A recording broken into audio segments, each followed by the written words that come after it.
یعنی کہ آپ صلی اللہ علیہ وسلم سے اگر آپ کسی بھی ایک کیفیت میں ملاقات کرنا چاہتے ہیں، خواب کے اندر یا صورت مثالی کے ساتھ یا حالت وجدانی میں، کوئی پابندی نہیں ہے۔ بنیادی شرط یہ ہے کہ ہاں اپنے گناہوں کو دیکھ کے تو پیچھے نہیں ہٹنا۔ رب العالمین بڑا غفور الرحیم ہے، آپ صلی اللہ علیہ وسلم بھی بڑے شفقت کرنے والے ہیں، بڑے شفیق ہیں، مہربان ہیں۔ تو شرمندہ ہونا چاہیے، اللہ سے معافی مانگنی چاہیے جو آپ کر بیٹھتے ہیں، جو گناہ کر بیٹھتے ہیں، لیکن اللہ کی رحمت بہت وسیع ہے۔ مایوس نہیں ہونا چاہیے نا، مایوس جو ہے وہ شیطان کا کام ہے، شیطان مایوسیاں پھیلاتا ہے۔ تو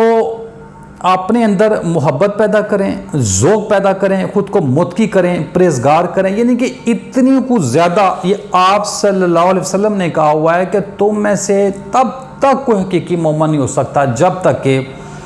وہ مجھے عزیز نہیں رکھتا یا مجھے پیارا نہیں رکھتا، ٹھیک ہے، اپنے مال و دولت سے، اپنے بیوی بچوں سے، اہل و عیال سے، یعنی کہ دنیا کی کسی بھی قیمتی سے قیمتی چیز سے اگر وہ مجھے عزیز نہیں رکھتا تو وہ حقیقی مومن نہیں ہو سکتا۔ اب دیکھ لیں، اگر آپ صلی اللہ علیہ وسلم سے زیادہ اگر آپ کو کسی اور سے محبت ہے، آپ کچھ اور چاہتے ہیں، کچھ اور طلب کرنا چاہتے ہیں، تو پھر یہ مشکل ہے، ٹھیک ہے، یہ ناممکن نہیں ہے، بہت آسان ہے، ٹھیک ہے۔ آپ صلی اللہ علیہ وسلم کی اتباع کرنی، ان سے محبت کرنا، ٹھیک ہے نا، اچھے اخلاق پہنانا، وہ معاف کرنے والے تھے، ان کی سنت کو پکڑنا، وہ جھوٹ نہیں بولتے تھے، ان کی اس سنت پہ چلنا، وہ دھوکہ نہیں دیتے تھے، اس سنت پہ چلنا۔ یہ عام لوگوں کی میں بات کر رہا ہوں نا، عام لوگ تو معصوم نہیں ہوتے نا، وہ تو لوگ معصوم ہیں، وہ تو اللہ کے خالص کیے ہوئے بندے ہیں، وہ تو رہتے ہی وہ ہیں۔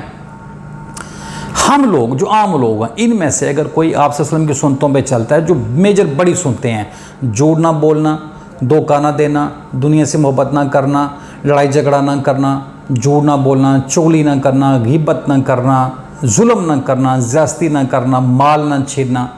ٹھیک ہے، یعنی کہ ایسے اخلاق اپنانے کہ آپ کسی دوسرے کے لیے مشکلات پیدا نہ کریں، نہ آپ کسی کو تکلیف دیں، نہ تنگی دیں، یعنی کہ کوئی بھی مخلوق، خالی انسان نہیں، کوئی بھی جو مخلوق ہے وہ آپ کے شر سے محفوظ رہے، اس کو تکلیف نہ ہو، آپ سب پہ احسان کرنے والے ہوں۔ تو یہ بنیادی ضرورتیں، یہ ریکوائرمنٹ ہے، ٹھیک ہے۔ آپ صلی اللہ علیہ وسلم سے محبت کریں، ٹھیک ہے نا، اور اپنی آل اولاد سے، اپنی مال و دولت سے بڑھ کر ان سے محبت کریں، ان کی جو خاص سنتے ہیں ان کو اپنانا، ان کے اوپر چلنا، ان کے ذکر میں رہنا، ٹھیک ہے، اور گناہوں کو چھوڑنا، ٹھیک ہے، طہارت حاصل کرنی، ظاہری بھی اور باطنی بھی، ٹھیک ہے۔ تو کوئی مشکل نہیں ہے، ٹھیک ہے۔ آپ صلی اللہ علیہ وسلم سے آپ کی ملاقات ہو سکتی ہے، حالت خواب میں بھی ہو سکتی ہے، مثالی صورت کے ساتھ بھی ہو سکتی ہے، اور آپ کی وجدانی حالت میں بھی ہو سکتی ہے، ٹھیک ہے۔ ڈپینڈ کرتا ہے کہ آپ کتنا کچھ چاہتے ہیں آپ صلی اللہ علیہ وسلم کو، آپ کی یہ جو طلب ہے، آپ کی یہ جو چاہت ہے، یہ کتنی شدید ہے، اس میں کتنی تڑپ ہے، ٹھیک ہے نا۔ تو آپ یہ دیکھ لیں کہ اگر آپ صلی اللہ علیہ وسلم کے دور میں اگر آپ صحابہ کی زندگیوں کو دیکھیں تو وہ تو مطلب سب کچھ قربان کرنے کے لیے تیار تھے، آپ صلی اللہ علیہ وسلم کے لیے سب کچھ قربان کرنے کے لیے تیار تھے۔ اور آج بھی اس دنیا میں ایسے ایسے عاشق ہیں، ایسے ایسے رسول صلی اللہ علیہ وسلم کے کو محبت کرنے والے ہیں کہ وہ ان کے لیے کچھ بھی کرنے کے لیے تیار ہو جاتے ہیں، ٹھیک ہے۔ تو اب یہ ہے کہ ہمیں بہت سارے سے ایسے جو عاشق ہیں، جو محبت کرنے والے ہیں، جو آپ صلی اللہ علیہ وسلم کو بہت چاہنے والے ہیں، بہت پیار کرنے والے ہیں، جو بہت زیادہ ان جیسا بننے کی کوشش کرتے ہیں، ان سے آگے نکلنا ہوگا۔ یعنی کہ ایک دوڑ ہے، یہ ایک کوشش ہے کہ جیسے دنیا کی دولت ہے نا، آپ کمانے کے لیے آزاد ہیں، جتنی کوشش کر لیں، جتنی محنت کر لیں، اتنی زیادہ آپ کما لیں گے۔ تو اسی طرح جو سب سے بڑی اور عظیم الشان جو دولت ہے وہ تو آپ صلی اللہ علیہ وسلم کی محبت ہے، ان کی قربت ہے، ان کی ملاقات ہے، ان کا وصال ہے، ان کے جو ہے دیدار ہے ان کا۔ تو اس کے لیے آپ کو کیا چاہیے؟ بہت زیادہ خلوص نیت کے ساتھ آپ صلی اللہ علیہ وسلم سے محبت کرنا، ان کی سنتوں پہ چلنا، وہ بڑی سنتیں جو میں نے بتائی ہیں، ٹھیک ہے، تو ان کے عشق میں مبتلا کرنا، ٹھیک ہے۔ تو اپنے گناہوں کو نہ دیکھنا، آہستہ آہستہ اپنے گناہوں کو چھوڑتے جائیں۔ جب آپ کسی کے عشق میں، محبت میں مبتلا ہو جاتے ہیں نا، تو پھر یہ گناہ آپ کی اور یہ جو آپ کے اندر جو نیگیٹو چیزیں ہوتی ہیں تو خود بخود ہی ختم ہو جاتی ہیں نا، تو یہ ختم ہو جائیں گی۔ تو یہ کوئی بڑی بات نہیں ہے، مایوسی بالکل آپ کو مایوس ہونے کی ضرورت نہیں ہے۔ تو آپ صلی اللہ علیہ وسلم سے ملاقات کرنے کے لیے آپ کو کوشش کرنا ہوگی، آپ کو محنت کرنا ہوگی، آپ کو اچھے اخلاق اپنانے ہوں گے، ٹھیک ہے۔ اللہ نے کہا آپ صلی اللہ علیہ وسلم کو کہ اس میں کوئی شک نہیں ہے کہ آپ دنیا کے اندر جو ہے نا آپ اخلاق کے عظیم مرتبے پہ ہیں، تو آپ کو اچھے اخلاق اپنانا ہوں گے۔ وہ صادق اور امین تھے، آپ کو صادق و امین بننا ہوگا۔ یہ سب کچھ اس لیے آپ کریں گے کہ آپ صلی اللہ علیہ وسلم کے پاس اب جانا چاہتے ہیں، ان سے ملاقات کرنا چاہتے ہیں، ان کی قربت حاصل کرنا چاہتے ہیں، ان کا دیدار کرنا چاہتے ہیں، تو یہ تو بہت بڑے مقدر کی بات ہے۔ اس کے لیے آپ کو کوشش کرنی ہوگی۔ تو وہ تو آپ صلی اللہ علیہ وسلم تو بااختیار ہیں، وہ تو جو چاہیں کر لیں، تو لیکن آپ کو بھی تو دکھانا نا کہ آپ کے اندر کتنی طلب ہے، آپ کتنا کچھ چاہتے ہیں، آپ کتنی کو کوشش کر رہے ہیں۔ اور میں آپ کو صحیح بات بتاؤں، جب آپ اس کے اندر ناکام ہوتے ہیں نا تو اس میں اور مزہ ہوتا ہے، اس کے اندر اور طلب بڑھتی ہے، یعنی کہ آپ سرور اٹھاتے ہیں، مزہ اٹھاتے ہیں۔ اور یہ نہیں ہوتا ہے کہ آپ صلی اللہ علیہ وسلم کو اس بات کا پتہ نہیں ہے، یا اللہ تعالیٰ تو یہ کہتا ہے کہ آپ کے دلوں میں یا دماغ میں کوئی ایسا خیال نہیں گزرتا، لیکن میں جانتا ہوں۔ تو اللہ تعالیٰ ہی کہتا ہے کہ جس نے میرے نبی کی اتباع کی، جس نے میرے رسول کی اتباع کی، اس نے میری ہی اتباع کی۔ تو ایسے کیسے ہو سکتا ہے کہ آپ کی ایک کیفیت ہو، آپ کا ایک حال ہو، آپ کی ایک طلب ہو، آپ کی ایک چاہت ہو، اور اللہ کے نبی کو اس بات کا پتہ نہ ہو اور آپ ان کے عاشق ہوں؟ ٹھیک ہے، لیکن ایک اس کا مزہ لینا ہوتا ہے۔ ٹھیک ہے، اب دیکھیں جیسے حضرت اویس کرنی ہے، تو آپ صلی اللہ علیہ وسلم سے انہوں نے کبھی بھی آ کے فزیکلی ملاقات نہیں کی، لیکن وہ رہتی حالت دیدار میں تھے، وہ ملاقات میں رہتے تھے۔ ٹھیک ہے، اب جب آپ صلی اللہ علیہ وسلم نے ان کا اینڈ پہ راز کھولا، لوگوں کو بتایا کہ میرے جوبہ شریف کا جو وارث ہے وہ اویس کرنی ہوں گے، تب لوگوں کو پتہ چلا، اور وہ تو بہت دور تھے، اور وہ رسول اللہ صلی اللہ علیہ وسلم کو وہ زیادہ جانتے تھے، ان کی آنکھیں کیسی ہیں، ان کا لباس کیسا ہے، وہ بولتے کیسے ہیں، ان کے بال کیسے ہیں، ٹھیک ہے، ان کی ایون کہ یہ بویں، یہ والی آنکھوں کی، یہ تک وہ جانتے تھے۔ ٹھیک ہے، لیکن ان کو یہ تینوں درجے حاصل تھے۔ ٹھیک ہے، وہ خوابوں میں بھی ملاقات کرتے تھے، وہ وجدان میں بھی کرتے تھے، وہ صورت مثالی کے ساتھ بھی کرتے تھے۔ ٹھیک ہے، تو جب آپ کو یہ والا مرتبہ حاصل ہو جاتا ہے نا، تو پھر آپ کو اور کسی چیز کی ضرورت نہیں ہوتی ہے۔ تو ہمیں کوشش کرنے کی ضرورت ہے، ہمیں محنت کی ضرورت ہے۔ تو محنت کریں، کوشش کریں،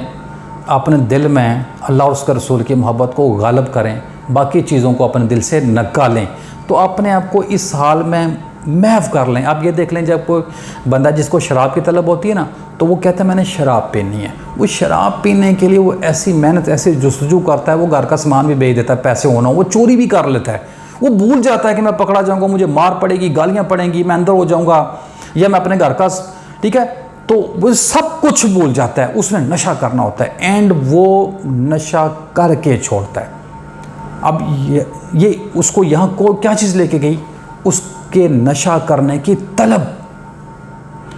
ٹھیک ہے، تو یہ تو بڑے عظیم الشان نشہ ہے کہ اگر آپ صلی اللہ علیہ وسلم کا آپ دیدار کرنا چاہتے ہیں، تو 3 میں نے آپ کو حالتیں بتا دی ہیں،